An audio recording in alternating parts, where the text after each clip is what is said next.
symbole profondément spirituel, hautement spirituel, à tel point que cette construction architecturale qu'on appelle ici, dans le petit Tibet indien, à l'extrême nord de l'Inde, à la frontière du Tibet, le Ladakh, à en moyenne 3500 mètres d'altitude, eh bien ce symbole hautement spirituel l'est justement parce qu'il évoque, il symbolise, il exprime dans son organisation architecturale le cheminement vers l'éveil spirituel, vers la réalisation du soi.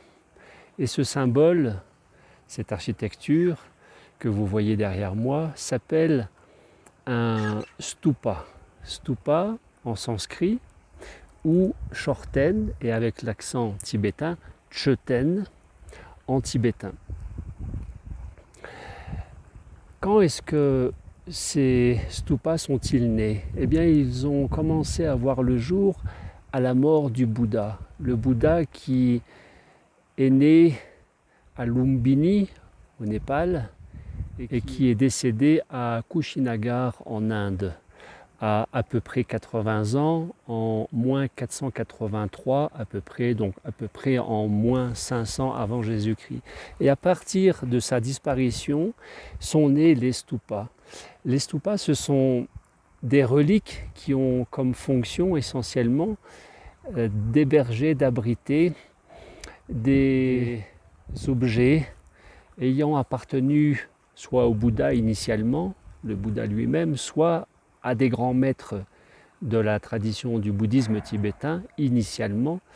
Et donc au départ, cela abritait des fragments d'os, des fragments de cheveux, des dents par exemple, ayant appartenu à ces grands maîtres.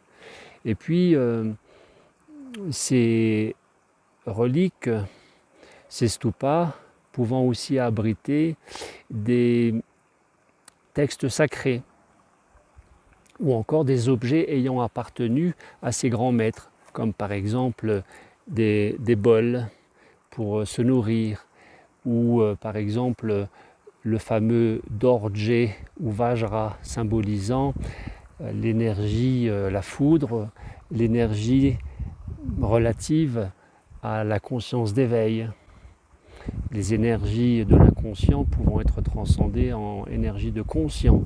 Les passions infrahumaines, les pulsions de mort pouvant être transcendées en pulsions de vie, par exemple. Ainsi, ces stupas, ils font l'objet de recueillements possibles par la population locale, profane ou religieuse, les moines ou les civils. Donc ces stupas pouvant faire l'objet de recueillement, de méditation. Ce sont de véritables lieux de culte et pouvant même donner lieu à des rituels de purification karmique. Ces stupas ou ces shorten, chöten sont nés d'abord en Inde, puisque le Bouddha est décédé en Inde, et puis ils ont commencé à voir le jour après dans les pays limitrophes à l'Inde, bouddhistes eux-mêmes, comme le Sri Lanka, comme le Népal, comme la Birmanie. Qu'est-ce qu'il faut y voir au travers de ces formes architecturales? Le stupa. D'abord et avant tout, essentiellement, surtout, un rapport symbolique dans la forme géométrique de ces shorten stupas. Les stupas sont construits sur 4 éléments très particuliers, très spécifiques, que je vais résumer, que je vais simplifier, et bien sûr qu'en réalité c'est un petit peu plus complexe que ça, dans le détail du purisme bouddhisme tibétain. Le stupa est constitué d'une base carrée. La base carrée, c'est la fondation de la dimension spirituelle, de la stabilité spirituelle. Donc c'est l'ancrage. Et puis à cette base carrée, vous avez une forme ovale, arrondie, sphérique, qu'on appelle le dôme. Le dôme représentant la sagesse et l'illumination spirituelle du Bouddha. Au-dessus du dôme, vous avez cette forme conique qu'on appelle la flèche et qui va représenter les étapes vers l'ascension spirituelle. C'est aussi la symbolique de la reliance, de la connexion terre en bas, ciel en haut, et de l'unité, l'unification entre ces deux polarités, le yin et le yang, c'est-à-dire le féminin masculin. Ultimement, au-dessus de la flèche conique, il y a cette forme particulière d'une demi-lune avec une sphère, une boule, qui pourrait représenter l'unité acquise, atteinte et incarnée de cet équilibre et de ce rayonnement, l'alignement, rayonnement, dans l'immersion au vide illuminateur, la réalisation du soi étant réalisée, acquise, incarnée pleinement, au sein du vide, l'illumination, que en sanskrit on appelle shunyata, la vacuité. Et la vacuité, c'est ce que les Tibétains eux-mêmes disent, que la forme est vide et que le vide est forme. Autrement dit, que toute matière, toute matérialité, toute densité matérielle, tangible, palpable, visible, tactile, que l'on peut appréhender par le toucher, certes à sa réalité relative dans ce monde tridimensionnel, longueur, largeur, hauteur, mais dans l'absolu, et la physique quantique nous l'a montré, cette matière, tout objet matérialisé dans notre univers 3D, dans notre monde 3D, a aussi, parce qu'une réalité relative a aussi une dimension illusoire, impermanente, et donc qui ne se prête pas à l'attachement à outrance à la matière, parce que c'est ce qui, justement, l'attachement à outrance à la matière, va nous empêcher de nous élever dans les dimensions spirituelles pour incarner pleinement ce que nous sommes en réalité. Nous autres, les êtres humains, nous ne sommes pas des êtres humains tentant de vivre une expérience, une vie spirituelle. En réalité, nous sommes des êtres spirituels incarnés ici-bas et tentant de vivre l'expérience, la vie humaine la plus humaine possible, cela faisant référence à l'éveil de la conscience au-delà du mental limitant, du mental bêta, ondes électroencéphalogramme parlant, les ondes bêta, de manière à transcender le bêta dualiste, limitant, déconnectant, que chacun d'entre nous, nous vivons au quotidien, en vue d'une unification, d'un équilibre et d'un rayonnement à partir d'autres ondes électroencéphalographes parlant, que sont les ondes alpha. Et mieux que les ondes alpha, eh bien, que sont les ondes delta. Et peut-être, pourquoi pas, les ondes gamma. Voilà. Donc, symbole hautement spirituel que constituent les stupas, les chortènes, et qui symbolisent aussi par ailleurs les 5 éléments. En bas, la terre. Au milieu, l'eau. Et puis au-dessus, le feu, l'élément feu. Et au-dessus de l'élément feu, l'air. Et ultimement, la quintessence de l'air, ce que l'air transporte, eh bien l'éther. Et l'éther, c'est une des façons d'appeler le prana, puisque le prana se décline de différentes manières selon les Védas indiens, les Shastras, la médecine ayurvédique indienne, la tradition bouddhiste tibétaine. Donc éther veut dire prana pour simplifier les choses. Eh bien, entre l'ancrage, cette base carrée, entre la transcendance du mental limitant en vue d'un plein déploiement et rayonnement de la conscience d'unité, symbolisé par ce dôme qui exprime l'illumination spirituelle du Bouddha, la réalisation du soi. entre la flèche qui exprime la connexion tertielle, l'équilibre tertiel, l'équilibre du féminin masculin, ce que la médecine chinoise évoque pleinement dans le cadre des maladies psychosomatiques par exemple. Et donc ces étapes vers l'ascension spirituelle de tout un chacun.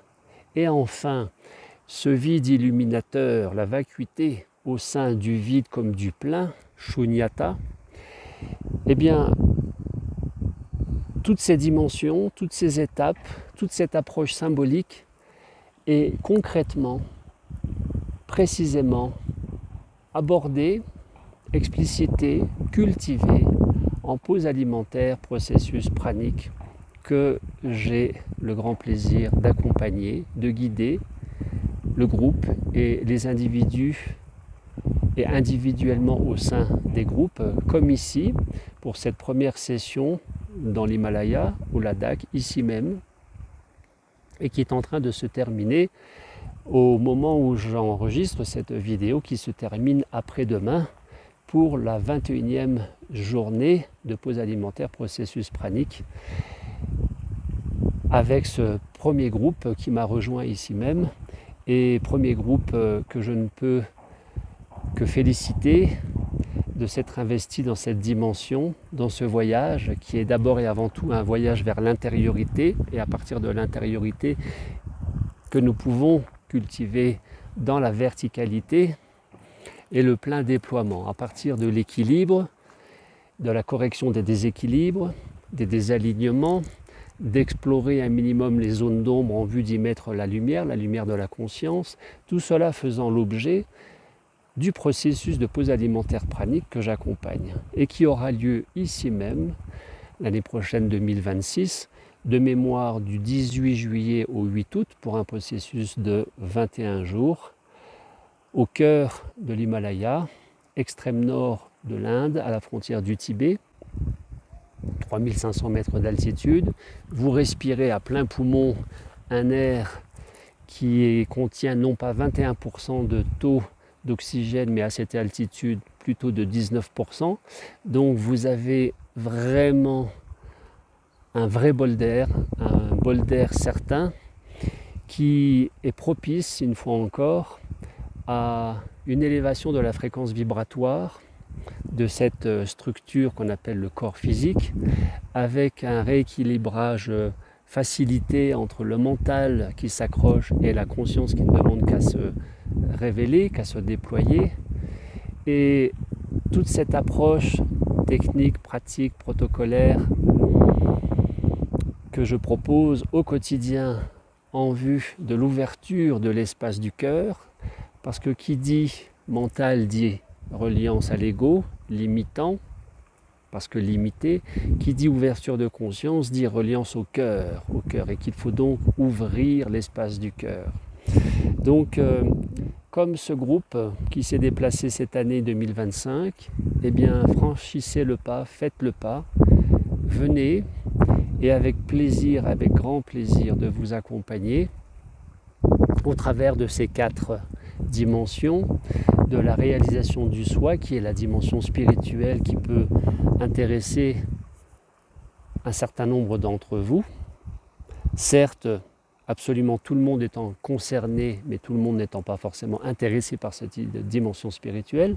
Et avant même de parler de spiritualité, eh bien, il y a renforcer sa santé, prévenir les déséquilibres de santé, pour ne pas dire les maladies, par une super pause alimentaire, une super détoxination en 7 jours, 14 jours, 21 jours, selon le temps que vous accordez à ce privilège qui est de se poser et selon votre engagement dans cette pause alimentaire, de vivre pleinement l'ici et maintenant. Hautement célèbre, très célèbre, parmi les plus célèbres des stupas, des shorten, eh bien vous avez le shorten de Swayambhunath au Népal. Merci à vous et au plaisir de vous accompagner. Et pourquoi pas, si vous ne faites pas le déplacement jusque dans l'Himalaya l'année prochaine, ce peut être encore en Corse tous les ans en juin.